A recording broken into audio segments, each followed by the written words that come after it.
Assalamualaikum warahmatullahi wabarakatuh. Alhamdulillahi rabbil alamin. Wa bihi nasta'inu ala umuri dunya waddin. Wassalatu wassalamu ala asyrafil anbiya'i wal mursalin Sayyidina wa maulana Muhammadin wa ala alihi wa sahbihi ajma'in. Qala rabbi shrah li sadri wa yassir li amri wahlul 'uqdatam min lisani yafqahu qawli. La haula wa la quwwata illa billahil aliyyil azim. Amma ba'du. Para pemirsa yang dirahmati Allah Subhanahu wa taala. Pertama, marilah kita panjatkan puji syukur kehadirat Allah Subhanahu wa taala, yang mana pada sampai hari ini kita masih dalam keadaan sehat walafiat berkat pertolongan Allah Subhanahu wa taala. Sholawat serta salam semoga selalu tercurahkan kepada Nabi besar Muhammad Sallallahu Alaihi Wasallam, Nabi yang kita harapkan syafaatnya, utamanya syafaat al-uzma fi yaumil qiyamah. Pemirsa yang dirahmati Allah Subhanahu wa taala,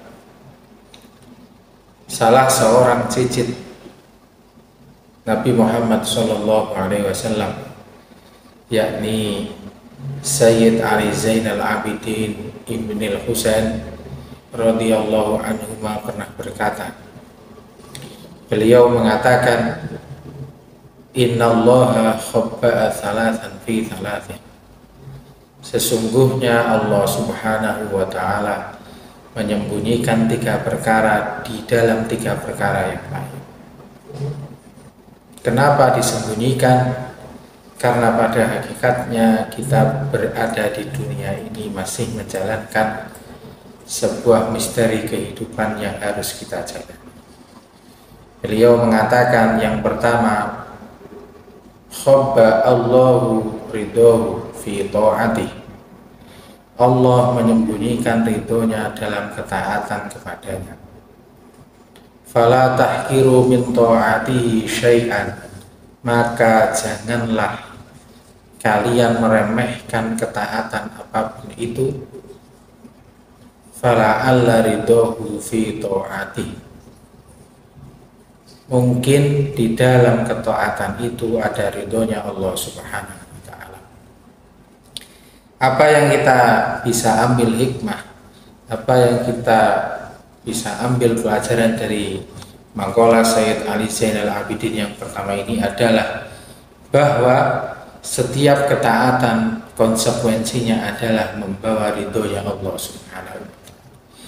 Maka dari itu ketaatan itu segeralah kita laksanakan. Baiknya segera kita lakukan. Apapun bentuk ketaatan itu, ketaatan yang sifatnya kecil, semisal kita membahagiakan tetangga kita yang sedang kesusahan, maka segeralah kita laksanakan.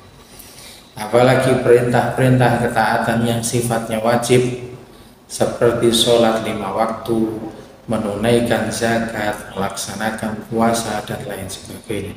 Jangan sampai perintah-perintah yang diperintahkan oleh Allah Subhanahu wa taala itu kita laksanakan dalam keadaan malas-malasan. Karena setiap ketaatan itu menyimpan sebuah ridho Allah Subhanahu. Ada sebuah kisah menarik. Suatu ketika dalam sebuah cerita-cerita masyhur, dalam beberapa kitab diterangkan bahwa seseorang bermimpi, dalam mimpinya itu seseorang berjumpa dengan Al-Imam Al-Ghazali. Dalam mimpinya Al-Imam Al-Ghazali ditanya, apa yang telah dilakukan Allah kepadamu, wahai Al-Imam Al-Ghazali? Al-Imam Al-Ghazali menjawab, Allah memberikan aku kenikmatan-kenikmatan. Allah memberikan kepadaku banyak sekali nikmat. Lalu dalam mimpi itu seseorang itu bertanya, apa yang menyebabkan dirimu mendapatkan kenikmatan itu?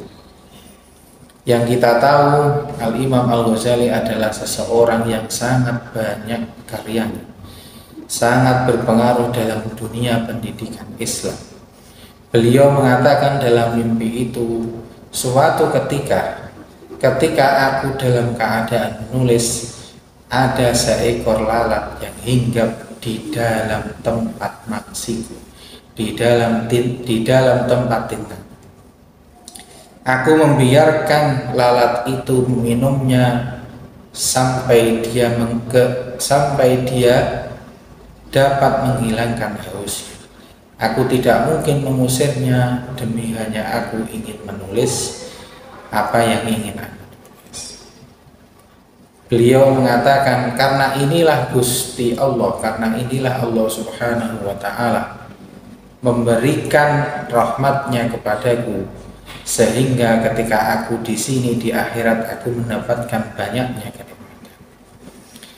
Hal ini bisa kita ambil hikmahnya bahwa ketaatan bentuknya apapun, sekecil apapun, jika itu membawa ridho Allah Subhanahu wa Ta'ala, kita akan mendapatkan nikmat-nikmat, kita akan mendapatkan ridho Allah Subhanahu wa Ta'ala. Dalam perkataan yang kedua, beliau mengatakan, wa khabba suhtahu fi maksiyatihi fala tahkiru min maksiyatihi syai'an fala alla suhtahu fihi. Allah menyembunyikan kemarahannya, Allah menyembunyikan bendunya kalau dalam bahasa Jawa.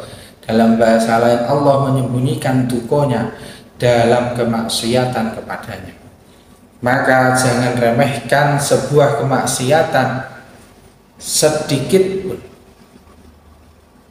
Siapa tahu kemungkinan dalam kemaksiatan itu ada kemarahan Gusti Allah Subhanahu wa Ta'ala.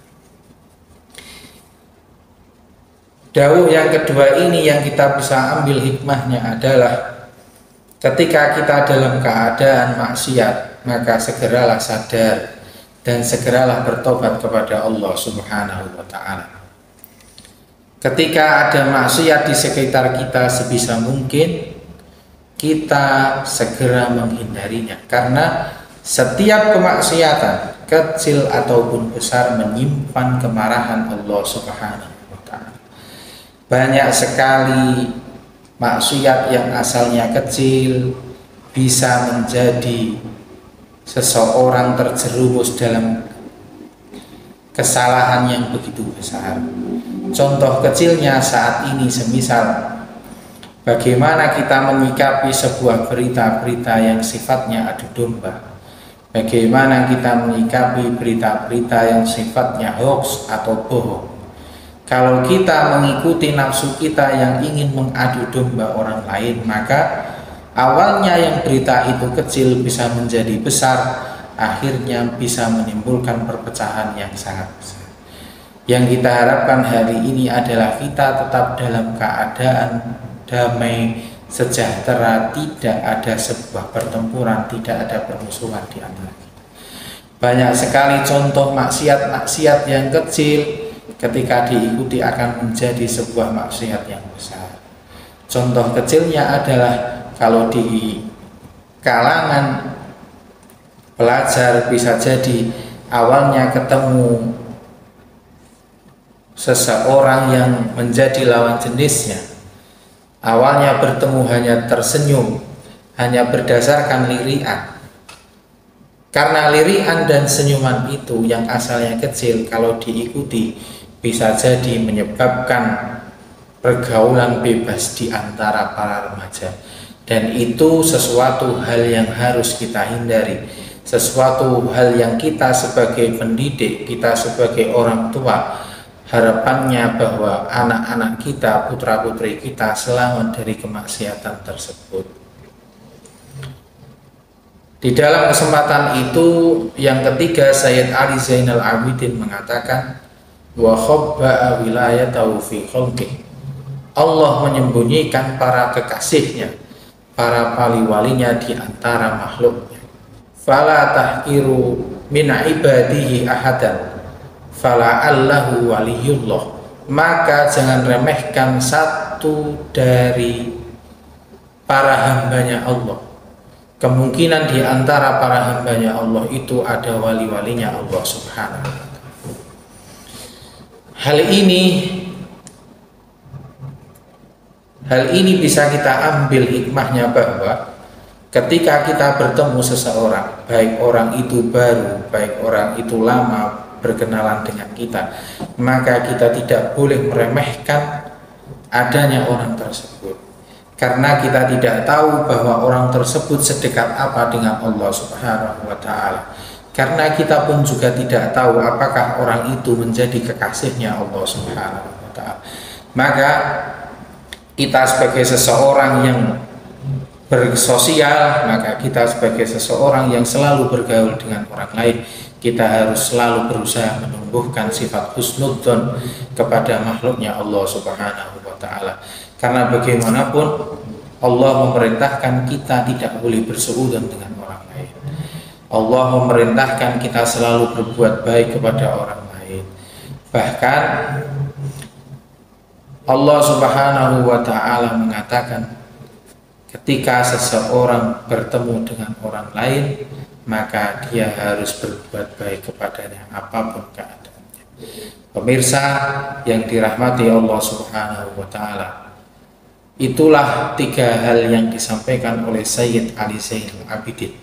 Semoga apa yang kami sampaikan membawa manfaat bagi diri saya pribadi dan bagi para pemirsa yang dirahmati Allah Subhanahu wa ta'ala. Mungkin apa yang saya sampaikan membawa manfaat, ada kurang lebihnya saya mohon maaf.